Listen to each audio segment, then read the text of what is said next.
Halo teman-teman, bagaimana kabarnya?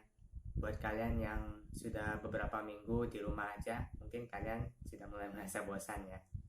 Tapi nggak apa-apa, karena di rumah aja itu sangat penting untuk kita di kondisi situasi seperti ini. Karena di luar sedang terjadi wabah virus corona. Nah, singkat cerita, videonya sebenarnya adalah tugas yang diberikan oleh guru fisika saya. Jadi beliau meminta saya untuk menjelaskan tentang virus corona dan hubungannya dengan pelajaran fisika. Sebelumnya saya ingin memperkenalkan diri, nama saya Moses, saya dari SMA Unggul Sakti Kota Jambi, dan ini adalah video penjelasan tentang hubungan antara ilmu fisika dengan virus corona. Jadi virus corona ini atau yang dikenal dengan COVID-19 ini pertama kali dideteksi di kota Wuhan di China. Kemudian tidak lama setelah itu mulai menyebar ke seluruh dunia dan akhirnya ke Indonesia. Nah, jadi virus ini adalah virus yang menyerang organ pernafasan. Nah, virus ini sudah mengakibatkan banyak sekali kematian bagi orang-orang yang terkena virus ini. Dan saya yakin saya sendiri dan juga kalian yang ada di rumah pasti merasa khawatir dengan adanya virus ini. Virus corona ini, ya namanya juga virus, kita tidak bisa melihatnya secara langsung dengan mata kita tanpa alat bantu. Jadi kita harus berterima kasih kepada ilmu fisika modern yang memungkinkan kita untuk bisa melihat virus. Nah, jadi di video kali ini saya akan menjelaskan materi fisika yang saya rasa berhubungan dengan virus COVID-19 ini, yaitu pemantulan dan pembiasan cahaya. Nah, aku yakin pasti kalian sudah pernah belajar tentang cahaya di sekolah. Jadi cahaya itu adalah gelombang dan dia bisa dipantulkan. Nah, benda yang kita lihat, benda baru bisa kita lihat setelah dia memantulkan cahaya. Nah, alasan kenapa kalian bisa lihat muka saya sekarang atau tembok di belakang saya itu ada karena cahaya. Tapi kenapa ada beberapa hal yang tidak bisa kita lihat dengan mata? Misalnya virus atau bakteri. Kenapa benda-benda kecil seperti itu tidak bisa dilihat dengan mata secara langsung? Nah, itu karena mata kita itu cuma bisa melihat yang paling kecil itu 0,2 mm atau setara dengan 200 nanometer. Artinya benda-benda yang lebih kecil daripada 200 nanometer atau 0,2 mm itu bakalan susah dilihat dengan mata tanpa alat bantu. Nah, ada satu hal yang bisa membantu kita untuk melihat benda-benda yang kecil. Nah, disinilah pembiasan berperan. Kan pasti juga sudah pernah belajar tentang pembiasan. Jadi pembiasan itu ada ketika cahaya melewati suatu medium yang punya kerapatan berbeda, maka cahaya itu akan dibengkokkan. Sebagai contoh, saya punya segelas air, kerapatan udara dan kerapatan air itu berbeda. Sekarang saya akan coba celupkan pensil ini ke dalam gelas dan lihat.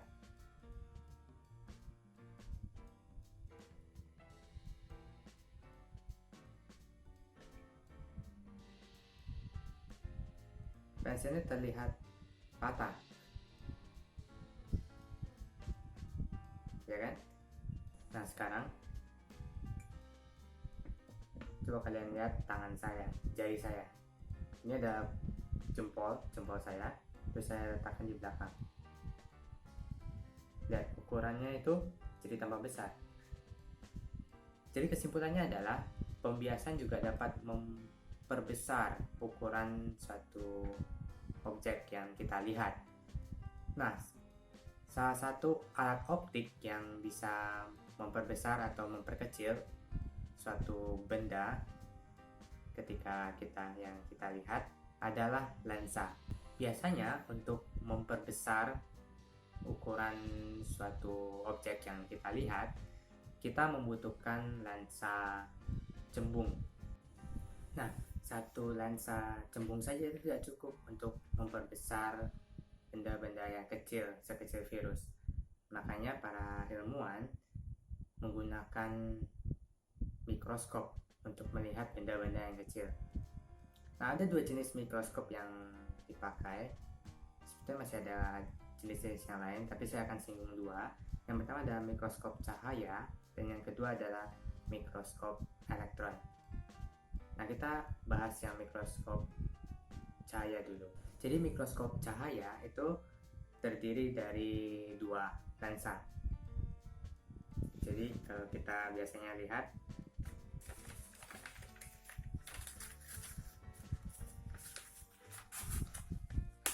jadi sebuah mikroskop itu ada satu bagian yang seperti tabung. Jadi di bagian bawahnya ini ada yang namanya lensa objektif. Kemudian yang di bagian atas ada yang namanya lensa okuler. Nah, dua lensa ini berfungsi untuk memperbesar ukuran sampel yang akan kita lihat. Saya ada membuat sebuah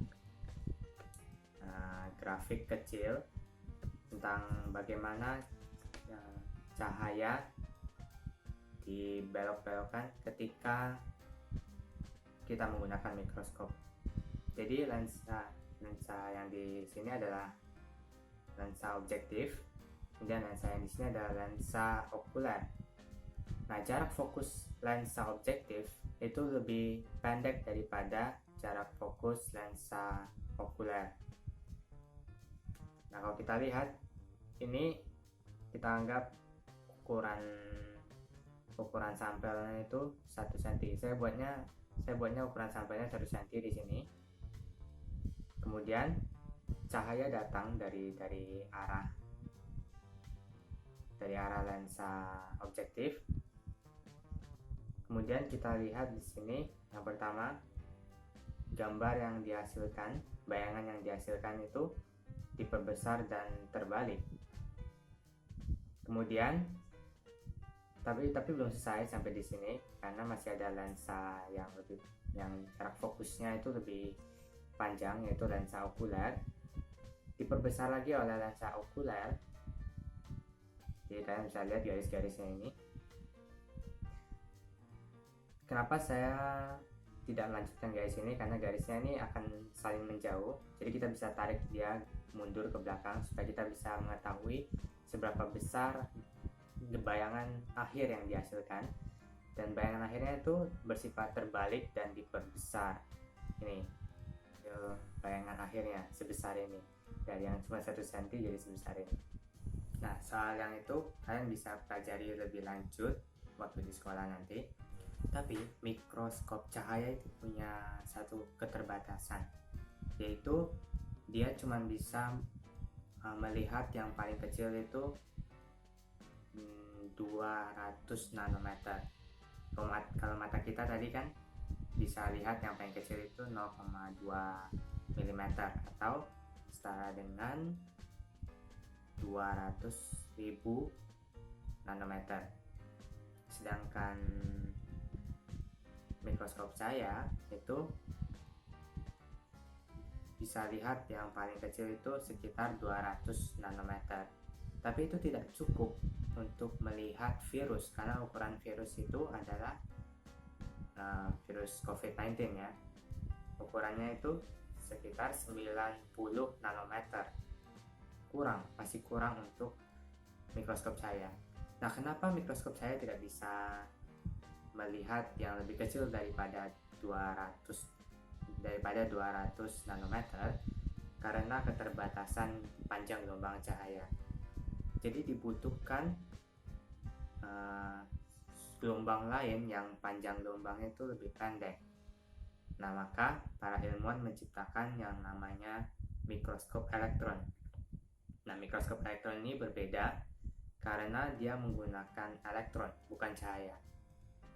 panjang gelombang elektron itu jauh lebih kecil, lebih pendek daripada panjang gelombang cahaya. Makanya dia bisa membantu para ilmuwan untuk melihat bentuk virus. Bahkan tidak hanya virusnya, sampai ke atom-atomnya pun bisa dilihat. Jadi mikroskop elektron bisa melihat yang paling kecil itu sebesar 0,05 nanometer.